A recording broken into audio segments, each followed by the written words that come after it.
ഏതെങ്കിലും ഒരാൾ ഏതെങ്കിലും ഒരു കൈനോട്ടക്കാരനെ പോയി കണ്ടാൽ, കൈനോട്ടക്കാരൻ, ഫോർച്യൂൺ ടെല്ലർ എന്ന് പറയും, ഭാവി പറയുന്ന ആൾ, അങ്ങനത്തെ ഒരാളുടെ മുമ്പിൽ കൈനീട്ടിക്കൊടുക്കുകയും എന്റെ ഭാവിയും ഭൂതവും എന്ന് പറഞ്ഞു തരാമോ എന്ന് ചോദിക്കുകയും ആ പറയുന്നത് വിശ്വസിക്കുകയും ചെയ്താൽ അഷ്റഫുൽ ഖൽഖ് സ്വല്ലല്ലാഹു അലൈഹി വസല്ലം തങ്ങൾ ഏത് ദീനാണോ ഇവിടെ കൊണ്ടുവന്നത് ആ ദീനിൽ അവൻ അവിശ്വസിച്ചു എന്ന് മുത്ത് റസൂലുള്ളാഹി സ്വല്ലല്ലാഹു അലൈഹി വസല്ലം.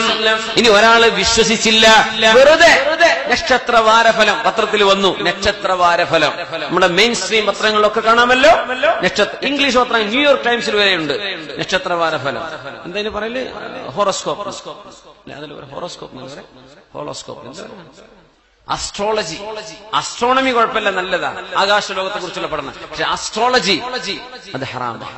രാശി പറയൽ വെറുതെ വായിച്ചു, എന്റെ രാശി എങ്ങനെയുണ്ട് നോക്കട്ടെ, പൈസ കിട്ടൂലേ? അത് വെറുതെ വായിച്ചാൽ 40 ദിവസത്തെ ആ മനുഷ്യന്റെ നിസ്കാരം അല്ലാഹു സ്വീകരിക്കുകയില്ല.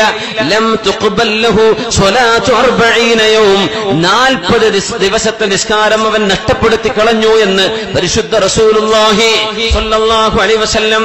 അങ്ങനത്തെ പ്രോഗ്രാമുകൾ കാണാൻ പാടുള്ളതല്ല, അത്തരം മാഗസിനുകൾ വായിക്കാവതല്ല, നക്ഷത്രവാരഫലം എന്ന് നോക്കാൻ പോലും പാടുള്ള വിഷയമല്ല. വിശ്വസിക്കാതെ വെറുതെ വായിച്ചാൽ 40 ദിവസത്തെ നിസ്കാരങ്ങൾ നഷ്ടപ്പെടും. വിശ്വസിച്ചുകൊണ്ട് വായിച്ചാൽ ഇസ്ലാമിൽ നിന്നവൻ കുഫ്ർ സംഭവിക്കും, ഇസ്ലാമിൽ നിന്ന് പുറത്തു പോകുമെന്ന് പരിശുദ്ധ റസൂലുള്ളാഹി സ്വല്ലല്ലാഹു അലൈഹി വസല്ലം. അത്ര ഗൗരവമുള്ള സംഗതിയാണ്. പിന്നെ എങ്ങനെ അവിശ്വാസികളെ പോയി സന്ദർശിക്കുക? പിന്നെ എങ്ങനെ അമ്പലത്തിലെ ചികിത്സക്ക് പോവുക? പെണ്ണുങ്ങൾ ബസ് കയറി പോവാൻ നെല്ലിക്കുന്നിലേക്കും അങ്ങോട്ടും ഇങ്ങോട്ടൊക്കെ ക്ഷേത്രങ്ങളിലേക്ക് നമ്മുടെ പെണ്ണുങ്ങൾ പർദ്ദയും ധരിച്ചു പോവുക. ഏത് പർദ്ദയാണ് പെണ്ണെ നീ ധരിച്ചത്? ഇസ്ലാമിന്റേതോ അല്ല കുഫറിന്റേതോ? ചെയ്യാൻ പാടുള്ളതല്ല. അറിയാത്തവർക്ക് പറഞ്ഞു കൊടുക്കണമെന്ന്, അറിഞ്ഞിട്ടും ചെയ്യുകയാണെങ്കിൽ ഓലും കുറച്ചുനേക്കോട്ടെ.